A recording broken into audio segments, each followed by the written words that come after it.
Assalamualaikum warahmatullahi wabarakatuh. Sahabat Pepeling dimanapun berada, kita berjumpa lagi bersama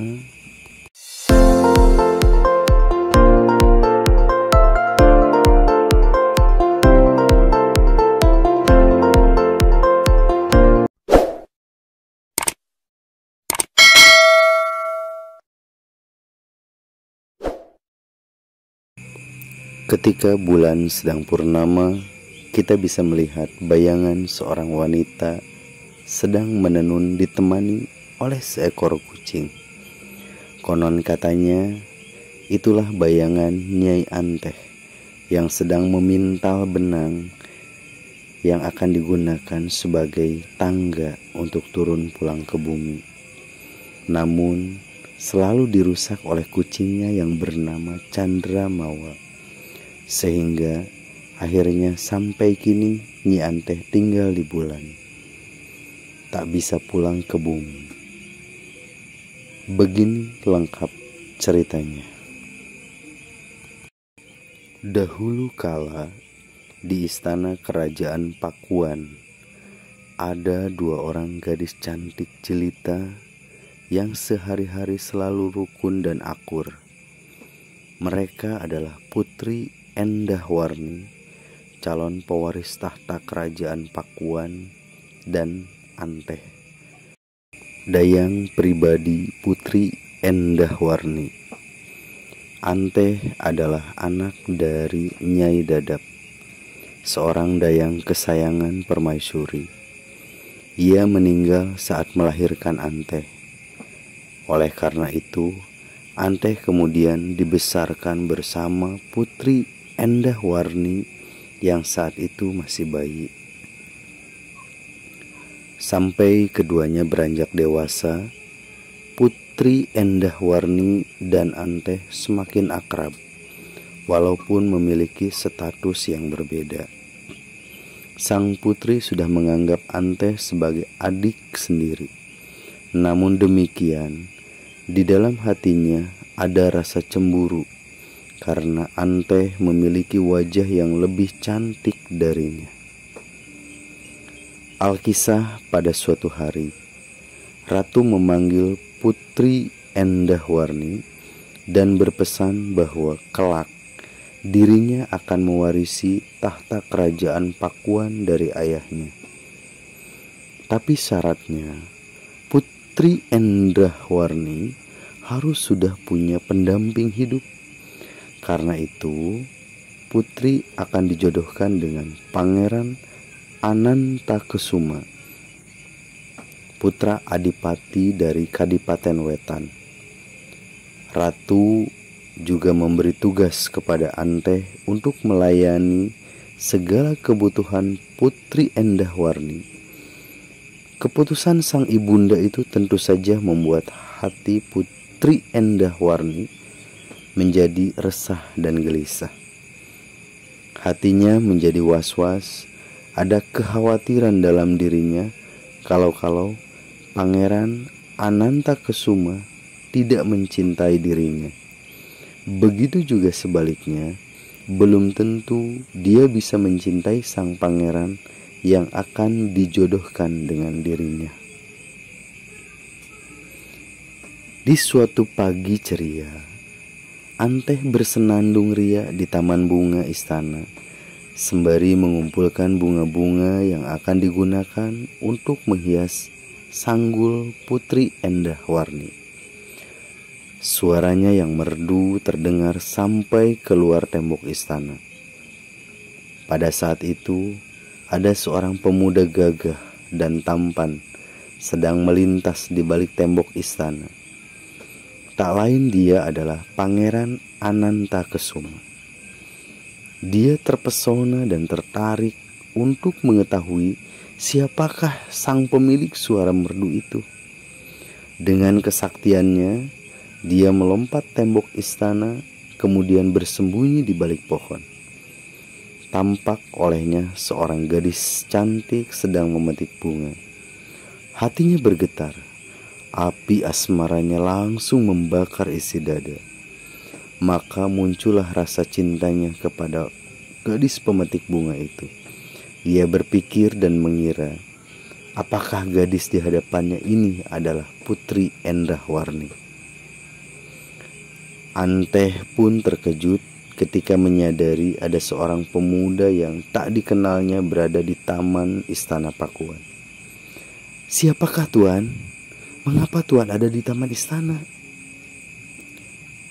"Saya Pangeran Anantakesuma, putra Adipati Kadipaten Wetan. Apakah kamu ini Putri Endahwarni?" Anantakesuma mengira kalau gadis di hadapannya itu adalah Putri Endahwarni. Dengan agak gemetar karena takut, Anteh menjawab, "Bukan, saya Anteh, Dayang Putri Endahwarni." Kemudian berlari masuk ke dalam istana. Pangeran Anantakesuma merasa kecewa karena gadis yang telah membuat hatinya tersandung cinta itu ternyata hanya seorang dayang, bukan Putri Endahwarni.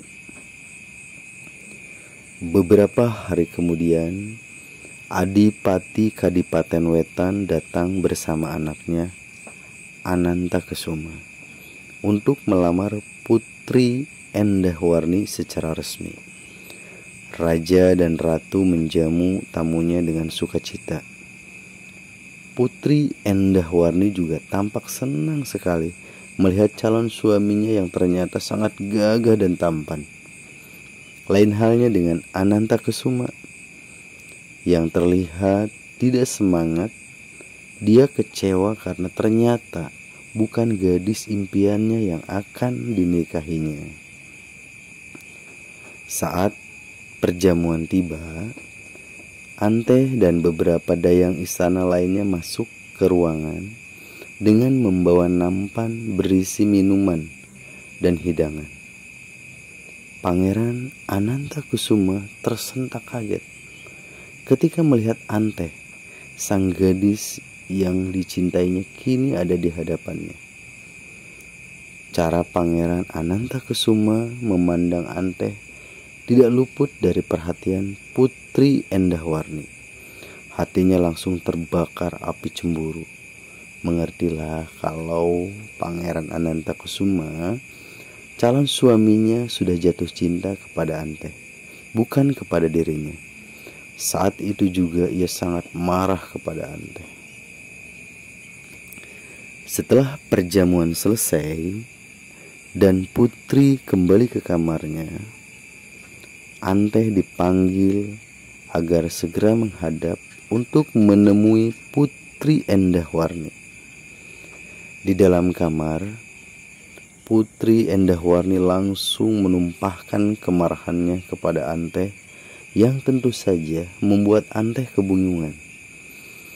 Putri menganggap Anteh sudah mengkhianatinya karena telah membuat Pangeran Anantakesuma berpaling darinya. Anteh pun diusir keluar dari istana. Karena tak punya pilihan lain, Anteh kemudian mengemasi barang-barangnya, lalu pergi meninggalkan istana melalui pintu belakang. Dengan hati sedih, Anteh pergi meninggalkan istana tanpa menoleh sedikit pun juga. Istana Pakuan adalah rumahnya sejak ia lahir hingga dewasa. Dan sekarang satu-satunya tempat yang bisa ia datangi adalah kampung halaman ibunya. Maka ia pun berjalan dengan langkah gontai menuju kampung halaman ibunya, yaitu Nyi Dadap. Tiba di kampung halaman ibunya, hari sudah malam. Anteh kemudian bertanya-tanya kepada penduduk yang ia temui, di mana rumah keluarga Nyi Dadap. Seorang penduduk berbaik hati mengantarkan Anteh ke rumah adik Nyai Dadap yang bernama Waru. Mengetahui kalau putri kakaknya tiba, Paman Waru sangat senang. Paman Waru mempersilahkan Anteh untuk tinggal di rumahnya. Sejak saat itu, Anteh tinggal di rumah pamannya. Paman Waru sangat menyayangi Anteh seperti menyayangi anaknya sendiri. Untuk membantu pamannya, Anteh menerima pesanan menjahit baju. Mula-mula, Anteh menjahitkan baju-baju tetangga.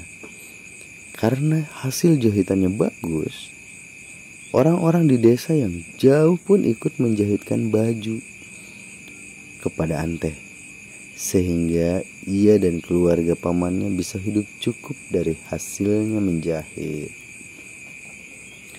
Seiring jalannya waktu, tahun demi tahun telah berlalu. Anteh kini sudah bersuami dan memiliki 2 orang anak. Pada suatu hari, di depan rumahnya ada sebuah kereta kencana yang berhenti dan banyak sekali pengawal yang menunggang kuda. Begitu pemilik kereta kencana itu melongokkan kepalanya keluar, Anteh menjerit. Ternyata itu adalah Putri Endahwarni. Sang putri pun turun dari kereta dan langsung menangis memeluk Anteh. Putri Endahwarni meminta maaf karena telah mengusir Anteh. Ia meminta Anteh untuk kembali tinggal di istana dengan membawa serta keluarganya. Akhirnya Anteh dan keluarganya pindah ke istana. Putri Endahwarni telah membuatkan sebuah rumah di pinggir taman untuk mereka tinggal. Kembalinya Anteh ke istana membuatnya mau tidak mau bertemu kembali dengan Pangeran Anantakesuma yang saat itu telah menjadi suami Putri Endahwarni.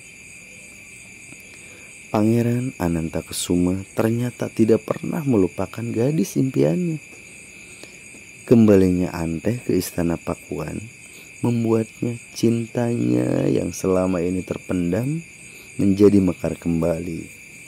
Namun, menyadari kalau dirinya sudah menjadi seorang suami, ia mencoba untuk menahan diri dari sengatan cinta lamanya. Mulanya Pangeran Anantakesuma mencoba bertahan untuk tidak memperdulikan kehadiran Anteh. Namun semakin ditahan, semakin api asmara dalam dada semakin menggelora sengatannya. Pada suatu malam ketika terang bulan purnama, Pangeran Anantakesuma nekat pergi ke taman istana dengan harapan bisa bertemu dengan Anteh. Benar saja, pucuk dicinta ulam tiba. Dilihatnya Anteh sedang berada di rumahnya, sedang bercanda dengan Candramawa, kucing kesayangannya, sambil menikmati indahnya sinar bulan purnama. Walau kini sudah berumur, namun di mata Pangeran Anantakesuma, Anteh masih secantik dulu saat pertama mereka bertemu. Perlahan-lahan didekatinya Anteh. Melihat kedatangan Pangeran Anantakesuma, Anteh menjadi was-was, ketakutan dan berusaha untuk melarikan diri. Namun Pangeran Anantakesuma mengejarnya. Anteh berdoa kepada Tuhan agar diberi kekuatan untuk dapat melepaskan diri dari gangguan Pangeran Anantakesuma. Tiba-tiba Anteh merasa ada kekuatan yang menarik tubuhnya ke atas. Dia melihat di atas dan dilihatnya sinar bulan menyelimutinya dan menariknya. Walaupun memiliki kesaktian yang tinggi, namun Pangeran Anantakesuma tak bisa berbuat apa-apa ketika ia melihat Ante terbang menuju ke bulan. Semakin lama semakin tinggi dan akhirnya hilang bersama sinar bulan yang tertutup awan. Sejak saat itu, Nyi Ante tinggal di bulan bersama Candramawa, kucing kesayangannya. Ante tak berani kembali ke bumi karena takut Pangeran Anantakusuma akan mengejarnya.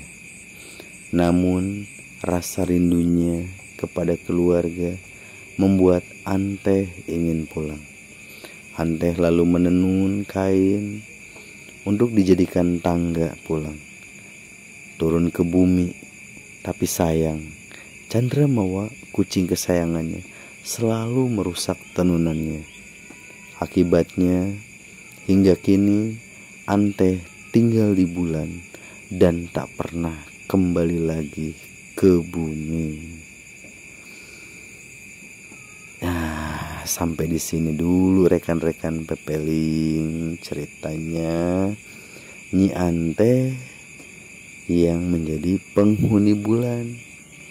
Mudah-mudahan cerita ini bisa bermanfaat buat sahabat semua dan bisa menjadi teman sebelum tidur sahabat semua, dan bisa diceritakan ke anak-anak sahabat semua. Terima kasih sahabat semua. Sampai berjumpa lagi. Wassalamualaikum warahmatullahi wabarakatuh.